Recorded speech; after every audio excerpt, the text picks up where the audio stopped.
గత 10 సంవత్సరాల్లో dark times ఏవే నడిచాయో, చీకటి రోజులు, అదే సమయంలో 2 సంవత్సరాలు కోవిడ్ చీకటి రోజులు కూడా నడిచాయి. జైల్లో అండాసెల్లో, అంటే జైల్లో జైలు అది ఒక ప్రత్యేకమైన ఒక రూమ్లో నిర్బంధించి బయట మిగిలిన ప్రజలతో కలవకుండా చేసి, ఎటువంటి కమ్యూనికేషన్ లేకుండా చేసి నిర్బంధించడం, అక్కడ ఎటువంటి వీల్ చైర్ తిరగడానికి లేని పరిస్థితులు ఉన్న ప్రాంతంలో పెట్టడం. ఆ జైల్లో వాళ్ళు అనుకుంటే, కోర్టులు అనుకుంటే కాస్త ఊరట కలిగించే ఉన్న ప్రాంతంలో కూడా సెల్లో కూడా వాళ్ళు పెట్టే అవకాశం ఉన్నప్పటికీ కూడా పెట్టలేదు. నేను అనేక లెటర్స్ రాశాను, సెషన్స్ కోర్టు నుంచి హైకోర్టు వరకు. ఏ లెటర్కి జవాబు రాలేదు. ఆ జడ్జెస్ కూడా విజిట్ చేసి వచ్చినప్పుడు కూడా మాట్లాడాను. అప్పుడు కూడా వాళ్ళు ఆ కండిషన్స్ చూసి కూడా, సెల్ దగ్గరికి వచ్చి చూసి కూడా ఏమీ మాట్లాడకుండా వెళ్ళారు. అలాంటి పరిస్థితుల్లోంచి కోవిడ్ పీరియడ్కి వచ్చినప్పటికీ కుటుంబంతో కానీ ఎవరితో కానీ కనీస కమ్యూనికేషన్స్ లేని సందర్భంలో కుటుంబాల్లోనూ, ఫ్రెండ్స్, మిత్రులు ఎవరికి ఏం జరుగుతుందో, ఎవరు బతుకున్నారో ఎవరు బతికలేరో కూడా తెలియని పరిస్థితుల్లో నా ముందు జైల్లో ఒక్కొక్కళ్ళు రాలిపోతుంటే చూసి చాలా చలించిపోయాను. అంతేకాకుండా అసలు జైల్లో నేను పడ్డ బాధలే కాకుండా, శారీరకంగా నేను అనుభవించినవే కాకుండా, కావాలని వాళ్ళు చేసిన కల్పించిన పరిస్థితులే కాకుండా, ఇంకా కొన్ని, అంటే మన సమాజం అంతట్లోనూ చూసేవి చాలా తీవ్ర రూపంలో కనిపించాయి. అక్కడ కుల వ్యవస్థ విచ్చలవిడిగా కనిపిస్తుంది. అక్కడ కులాన్ని బట్టి ప్లేస్ ఇస్తారు, కులాన్ని బట్టి జైలు జాబ్ ఇస్తారు. ఏ కులానికి చెందినవాడైతే ఆ కులానికి సంబంధించిన వృత్తి ఆ జైల్లో చేయాలి. అది డ్రైనేజ్ని సాఫ్ చేసేవాళ్ళు, లేకపోతే టాయిలెట్స్ సాఫ్ చేసేవాళ్ళు ఆ కులానికి చెందిన వాళ్ళే అయ్యే ఉండాలి.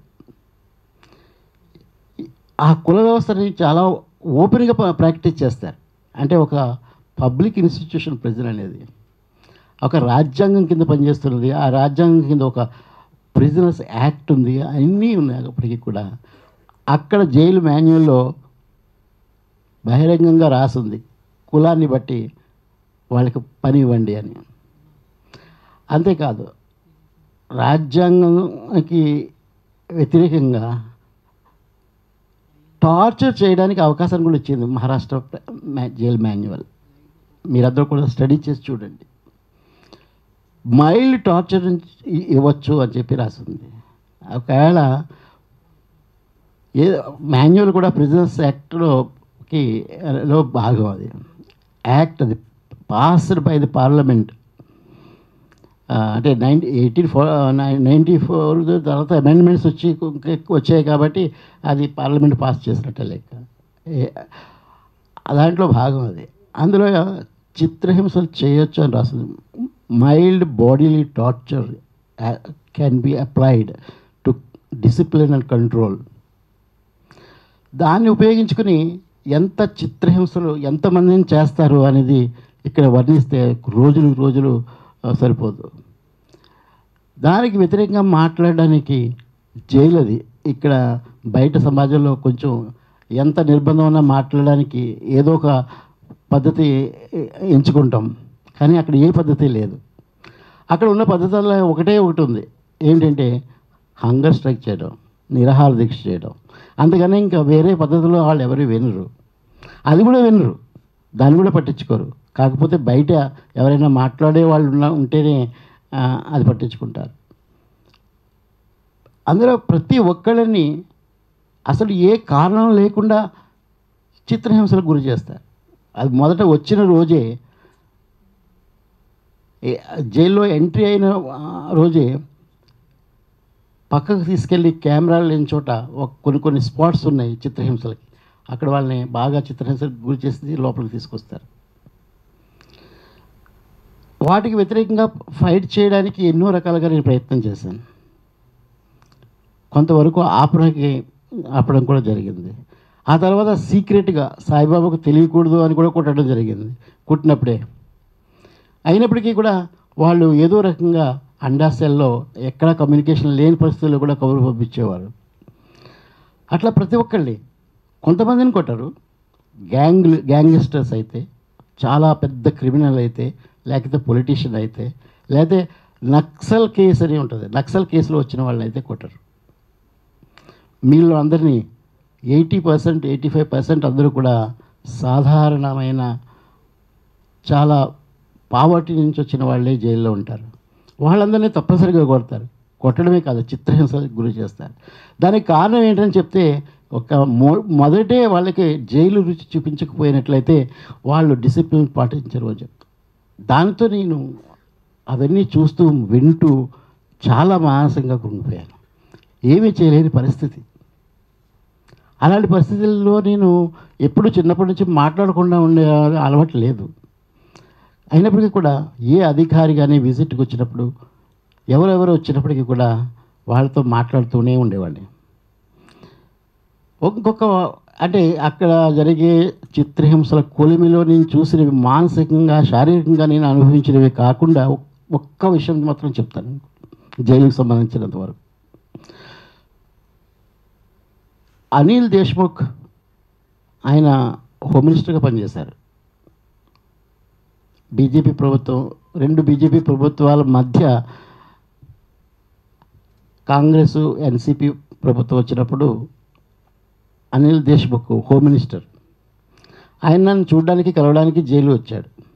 1 గంట సేపు మాట్లాడి వెళ్ళాడు.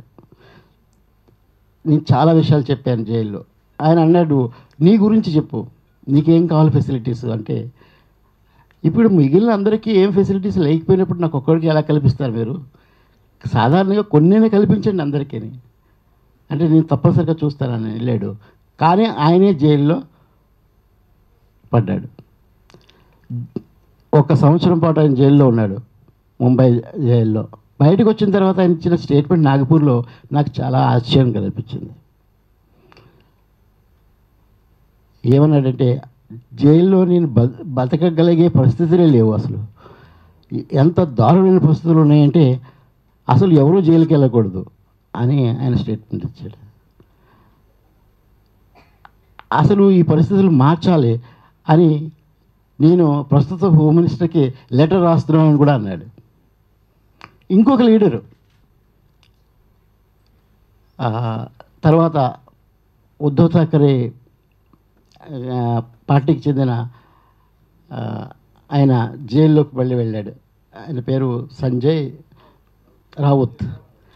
ఆయన బయటకు వచ్చిన తర్వాత జైల్లోంచి కూడా ఎంత దారుణమైన పరిస్థితులు ఉన్నాయో వాటి గురించి మాట్లాడాడు జైలు.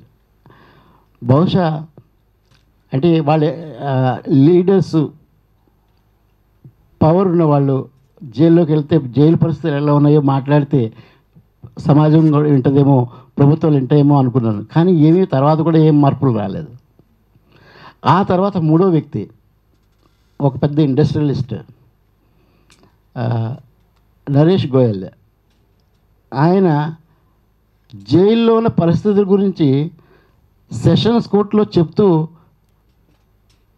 అన్కంట్రోలబుల్గా ఏడ్చాడు. నేను బతకను ఇక్కడ, నేను ఉండను అని చెప్పాడు. వీళ్ళ ముగ్గురిని పోల్చుకుంటే నా మీద పెట్టిన, జైల్లో పెట్టిన నిర్బంధం కదలలేని చేసినట్టు పరిస్థితిలో వచ్చిన పరిస్థితి, కనీసం టాయిలెట్కి వెళ్ళాలంటే 2 వ్యక్తులు మోసుకుపోవాల్సిన పరిస్థితి, ఒక గ్లాసు మంచినీళ్ళు తీసుకోలేని పరిస్థితి, ఒక ప్లాస్టిక్ బాటిల్ అడిగితే ఇవ్వలేని పరిస్థితి. మీకు తెలుసు, ఫాదర్ స్టాన్ స్వామికి ఒక ట్రమ్లర్ ఇవ్వలేదు వాళ్ళు. నేను అనుకోవటం అనిల్ దేశ్ముఖ్కి, సంజయ్ రావుత్కి, నరేష్ గోయల్కి అంత దారుణమైన పరిస్థితులు కల్పించి ఉండకపోవచ్చు. కానీ వాళ్ళు ఫీల్ అయ్యారు, వాళ్ళు అనుభవించారు, మాట్లాడారు. అంటే మనం జైళ్ళు ఎట్లా తయారు చేసి పెట్టుకున్నామంటే అసలు అమానవీయ పరిస్థితుల్లోంచి అంటే మనుష్యులు ఇక్కడ బతుకుతారు, కొంతకాలం ఉంటారు అనే ఇది కూడా మర్చిపోయి అలాంటి జైలు తయారు చేసి పెట్టారు. అక్కడ నుంచి ఏం మాట్లాడినా ఏం చెప్పినా కూడా ఉపయోగం ఉండని పరిస్థితులు ఇవి. ఒకటైతే ఒక సాధారణంగా మొదట నేను చెప్పినప్పుడు ఒక సాధారణంగా నన్ను అడిగిన ప్రశ్నకి మిమ్మల్ని ఎందుకు అరెస్ట్ చేశారు, అసలు అంత అవసరం ఏమొచ్చింది, మీరు వీల్ చైర్లో ఉంటారు, మీకు ఎందుకు అంత థ్రెట్ ఎట్లా అయ్యారు అని అడిగిన ప్రశ్నకి సమాధానం మీ ముందు చెప్పాలనుకుంటున్నాను.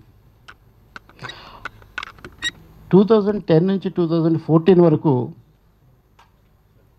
నేను ఒకే ఒక్క సమస్య మీద కేంద్రీకరించి పనిచేశాను.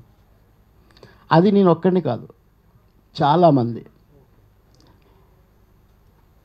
అది ఆపరేషన్ గ్రీన్ డెంట్కి వ్యతిరేకంగా క్యాంపెయిన్, కేవలం క్యాంపెయినే అది.